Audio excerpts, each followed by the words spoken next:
I still remember the moment I realized that major infrastructure is hackable. Things like water treatment plants, dams, power grids. And though it was 10 years ago and we were just waking up to many of the cyber risks we now take for granted, it made sense. It is software after all, and these systems were being connected to the internet. Then in 2016, reporters like me learned of the first attack of its kind, that we know of, to happen on U.S. soil. And this is part of a radio story I did from the unlikely scene of the crime. I'm walking through bramble behind a suburban shopping center in Rye Brook, New York. It's a sleepy town north of New York City, and I'm joined by the town's mayor, Paul Rosenberg. That water you hear? It's the Bowman Avenue Dam. So what's interesting about this dam? Well, not very much, quite honestly.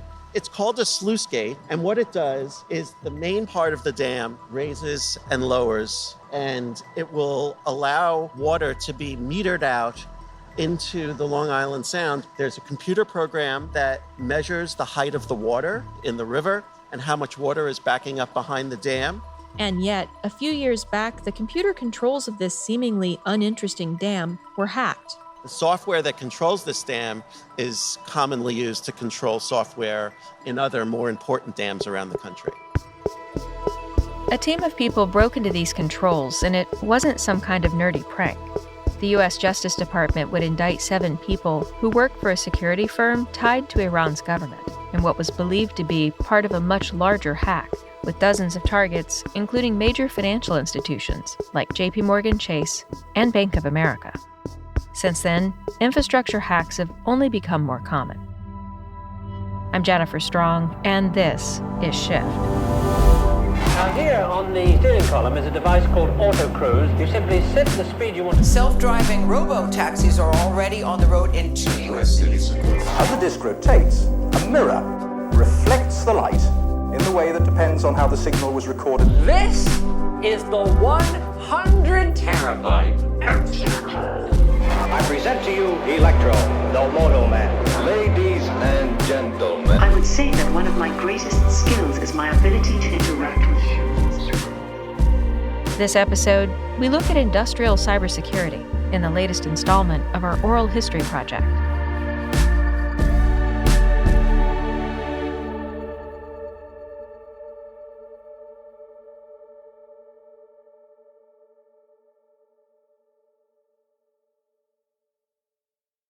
The pace of new discoveries in science and tech is simply breathtaking. And on Curiosity Weekly, from Discovery, they make sense of some of the biggest questions and ideas shaping our world. Each week on the show, they unpack breaking science and tech news and dive into fascinating topics like how neuroscientists are studying TikTok and your social media habits to see which chemicals are being released in your brain to make you so obsessed.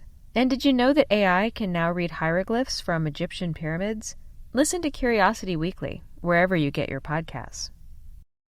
This is a message from sponsor Intuit TurboTax. Taxes was waiting to get your money back, which turned into worrying about getting your money back.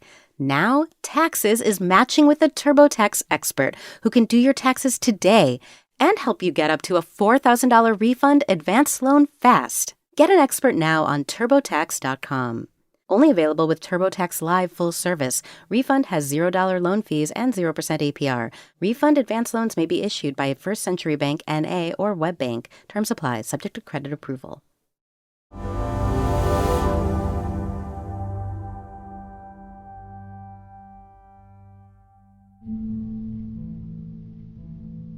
Bad guys are trying to come in, they're trying to blow stuff up, they're trying to shut stuff down. We call that cyberkinetic, but they're trying to have real-world impacts, and my group is out there to protect it. My name is Ian Bramson, and I am the Vice President of Global Industrial Cybersecurity for Black & Veatch. We build all the critical infrastructure that we're trying to protect. So that's everything from power stations to water treatment plants, manufacturing facilities, you name it. Black & Veatch has been around for over 100 years, so they've been involved in all the different kinds of critical infrastructure. I head our industrial cybersecurity organization. So that practice, what we're there to do is to protect all that equipment, all those devices, all the things that we build as part of critical infrastructure. OT cyber has to deal with how companies actually in critical infrastructure, how they actually operate, move stuff, they build stuff, they deliver stuff, everything they're trying to do around that keeps our economy going, whether it be electricity and providing us light and fuel or oil and gas or manufacturing, all those areas have this industrial basis, these parts of operations. And you had asked, why is it a little bit lagging, if you will, in some ways than IT? It's because bad guys attacked IT first, honestly. That was out there at the beginning. When they went into cyber, they said, okay, let's go after these systems. And those systems are usually the stuff that have companies operate a lot of their data and a lot of their, what we call their enterprise activity, which means like their HR and their legal and their finance and all those areas. And bad guys were like, well, we can go attack that. We can go hack into that and we can go steal data. Things changed probably about 15 years ago, maybe 20, when they realized or started realizing they can cross over into this operational world. Traditionally, IT, information technology, had been in its own camp. And then they had a big separator. They call it DMZ, demilitarized zone. And then you had this OT area, which is all the networks that control all those equipment and devices and things that make the actual operations go.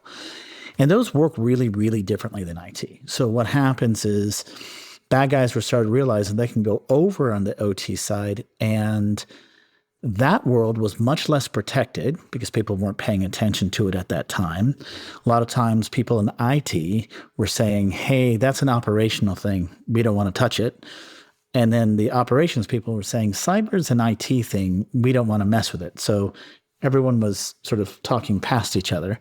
So the bad guys got wise and said, well, if we go over there, it's not about stealing data. What it's about is having what we call cyber physical or cyber kinetic effects. We want to do things in the real world from a virtual attack. So, example, we want to be able to take a valve and open it when it should be shut, or overheat something, or steer a ship into another ship, or whatever. And so as you do that kind of thing in the real world, you start changing the game dramatically. Okay, that now you're talking about safety. And you're talking about uptime for all these operations. And so, open the wrong valve at the wrong time, you can have site safety issues, public safety issues, environmental safety issues. You have these huge real world effects. But that's been relatively late in coming. So bad guys are still trying to figure out how to get in there and do stuff. Good guys are figuring out how to defend it. And even though it's been around for a long time, it's really within the last 5 years or so that you've seen a lot more of a spike in attacks on that. So it's delayed and it's a lot less mature than IT. Not saying that there isn't a lot of activity in there now, bad guys trying to get in it, but it's at its earlier stages, sort of a primordial soup of all this. And so that's what's happening in there. And that's why there's a lag between IT and OT. And a lot of executives know IT, they're just not familiar with the OT world and what that means. AI is going to fundamentally reshape how cyber is done because it's fundamentally reshaping how operations is done. And particularly in OT cyber, operational technology cyber, it's already changing it today. A lot of clients or a lot of people I'm talking to are like, oh, should we adopt it or should we do it? I'm like, no, you don't understand. It's here. And you may not see all the effects, but you're going to be responsible for all of those that happen. So I see it sort of layers like an onion.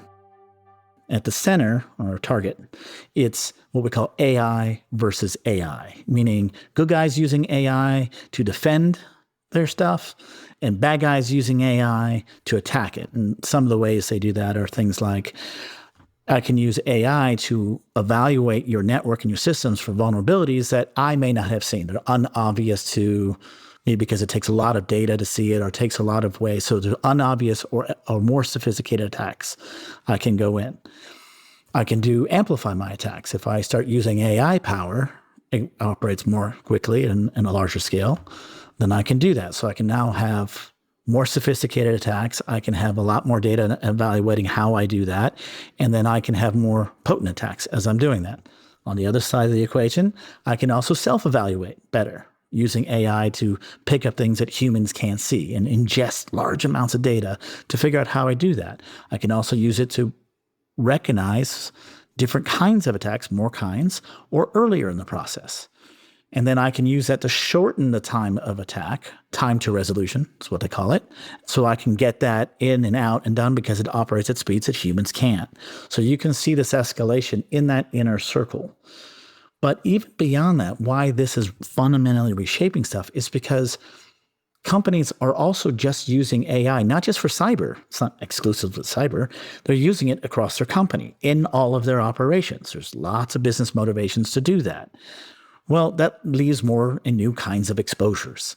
That means the cyber department is going to be responsible for protecting all the way your enterprise now uses AI. So it's not just how you use AI in cyber, it's how my whole company is now using it. And they're going to be looking to me to go protect that. And then the last part of that is what I call AI in the wild. Okay, AI in the wild is out there in the market. You don't know who's using it and who's not using it and why they're using it. And if you have a supplier that's using it and other tools and everything's dependent upon it, all of a sudden you're dependent upon that AI and you don't even know who has it. So there's the AI in the wild being done right now that impacts your operations. It impacts those things I said before, safety and uptime. And so you have to, even today, be aware of all these areas. So even if you're saying, oh, I don't even want to use AI in my cyber area, I'm like, oh, yeah, that's not really going to help you out a lot because bad guys are going to use it. Your enterprise is going to use it, and it's already out there in the wild. So that's all on your plate now. And that's what I mean by reshaping the fundamental responsibilities and the fundamental focus of what you're doing now in OT cyber. If this year's resolution includes saving more and spending less, why are you still paying so much for wireless? Switching to Mint Mobile is an easy way to save money. As the first company to sell premium wireless service online only, Mint Mobile lets you maximize your savings with plans starting at $15 a month when you purchase a 3-month plan. I made the switch last year, and the savings compared to my big-name carrier have been huge. Plus, beyond the money I'm saving, the service is excellent. It's fast, reliable, and it's the best mobile hotspot I've had, even when I'm uploading big files, like sending the audio for this podcast to my producer. To get this new customer offer and your new 3-month unlimited wireless plan for just $15 a month, go to mintmobile.com/shift. That's mintmobile.com/shift. Cut your wireless bill to $15 a month at mintmobile.com/shift. $45 upfront payment required, equivalent to $15 a month. New customers only. Speed slower above 40 gigs on unlimited plan. Additional taxes, fees, and restrictions apply. See Mint Mobile for details. One of the things about this field, okay, the reason why I felt it was a calling, is because it's emerging. Everything about it is emerging. Bad guys are figuring out how to get in new ways. Good guys are figuring out how to defend it. All this new technology is flowing into the OT space, which just opens up what we call attack surface, or ways bad guys can get in, opens up all these different things that can happen. Everything is rapidly moving and keeps moving at a higher and higher rate as things get more connected. Things aren't getting less connected, right? They're getting more connected. And in this arena, it's always surprising to me on all sides, how an attack could be happening or how people are defending. They're getting very creative also on how they're defending, how people are collaborating. Even a few years ago, when I'm doing this in this specific area in OT for about 10 years, when I first came in, people were saying to me, I think you're making up cyber to sell me stuff. I'm like, oh my goodness, okay. Or our OT side is air-gapped and no one will ever touch it and no problems. I haven't heard that in about 5 years, thank goodness. But you see this movement, like it's amazing to see how this primordial super, all this emergingness and all this kinetic energy is happening. A lot of activity.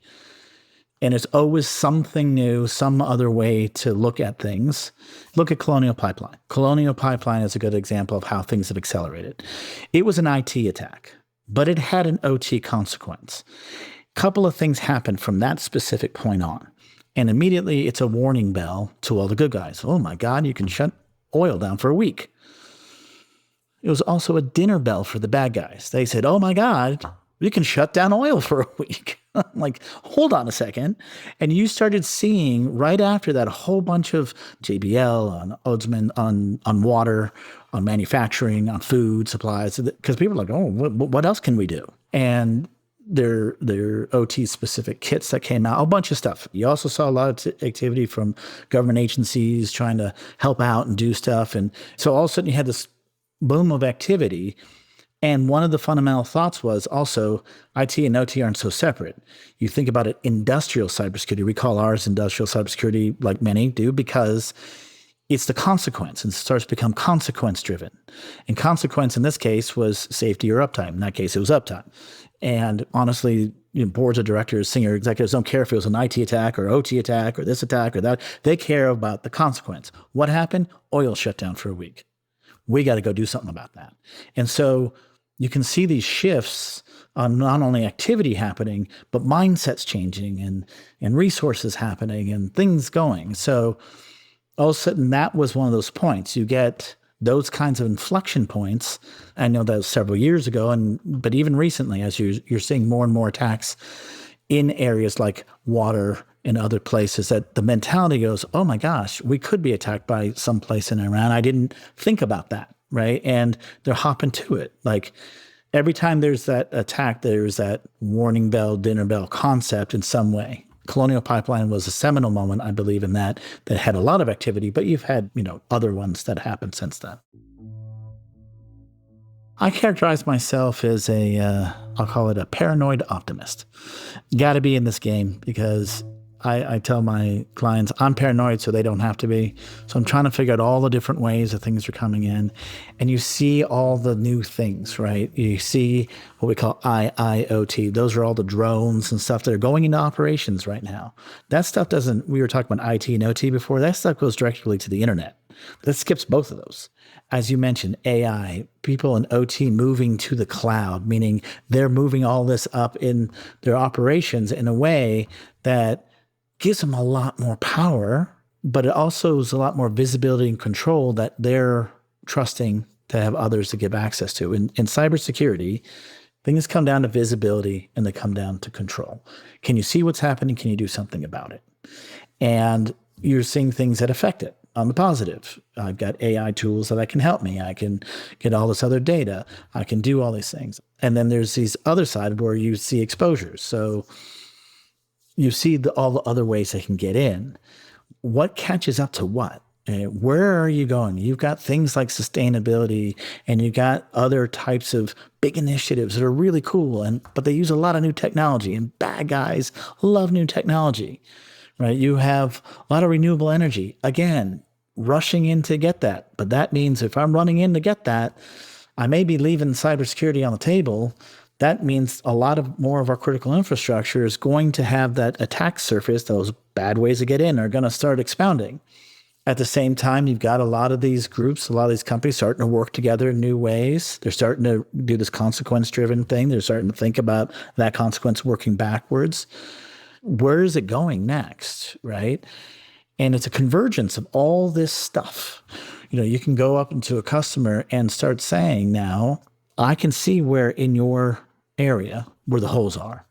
And they starting to understand that. What do we do now? What now is the main question I'm being asked versus before of, I don't know about that.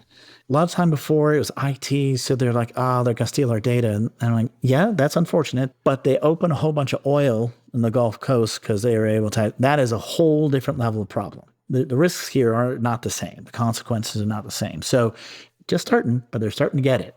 And then they're starting to go earlier, right? They're starting to do it when they build stuff. You still have to do your existing stuff, but they're starting to say, let's not forget about that because things are much better when you're building it than when you're going on. The whole reason I'm here is because our clients started asking that question. How do we build this in again?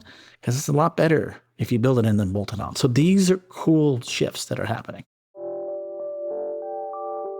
Yeah, the advice I would have on it, if I could know the future on cyber, we'd stop a lot more bad guys. But it's actually that point I want to make. People do get focused on what the last big attack was. Ransomware is everywhere, and it's super important. I'm not saying you focus on it. But if you're a senior executive and you're sitting there and say, how are we stopping ransomware? What's going to happen is the people in your company are going to go stop ransomware. They're going to focus on that. And then you're going to get hit by the next thing. Okay, the thing you don't see. I don't know where that's coming from because no one knows where it's coming from. But you're not preparing for that. You're looking back at the last attack and not forward to what the next attack could be. And when you're going to that unknown area, you need to have a lot more collaboration. You need to use these tools. And again, we get back to the AI thing. Things are going to start happening faster. And if you're delaying on, I don't really want to mess with AI in my cyber, I'm like, you're already there. And it's going to happen at a faster and faster rate, faster than humans can process at some point here, right? So what I'm saying on all this is that next 10 years, I don't know where those attacks are happening or what's going to go on. That is exactly the point. You don't know. If you think you're safe because you prepared for the last one, you're going to get hit by the next one. And that's where you have to have that kind of fundamentals in your program that you build. This episode was produced by me and Emma Cillekens and mixed by Garret Lang, with original music from him and Jacob Gorski. Thanks for listening. I'm Jennifer Strong.